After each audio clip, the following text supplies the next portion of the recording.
Hello everyone, welcome back to my channel সুগাজ। আশা করি তোমরা সবাই খুব ভালো আছো, আমরাও খুব ভালো আছি। আজকে অনেক দিন পর আবার একটা ছোট্ট মিনি ব্লগ নিয়ে এসেছি।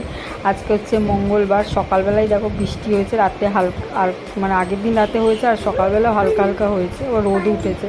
তো সকালে উঠে পুজো দেওয়া হয়ে গেছে। আর আজকে যেহেতু নিরামিষ, সোয়াবিনের তরকারি হচ্ছে আর একটা ভাজা হবে সাথে। আর এই যে চিনির টিফিন, আজকে টিফিন নিয়েছি। এই যে পেয়ারাগুলো কিরমভাবে কেটে মাখানা আর কতগুলো ড্রাই ফ্রুট দিয়ে দিচ্ছে। এই দিলেই চিনি খাবে, পেয়ারাটার কোনো গ্যারান্টি নেই, খেতেও পারে নাও খেতে পারে।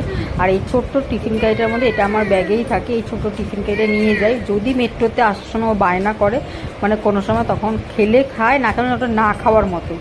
এই যে চিনি যেরকম, আর চিনিদের স্কুলে আজকে গিয়ে দেখলাম তোমার বসেছে, বুক ফেয়ার বসেছে, তো সবাই ছুটির টাইমে সবাই দেখছিল। আর বাড়িতে এসেছি তো একটা পার্সেল এসেছিলো, এই দুটো লিপস্টিক অর্ডার করেছিলাম নাইকা থেকে। আমার থেকে বেশি উত্তেজিত থাকে পার্সেল নিয়ে চিনি।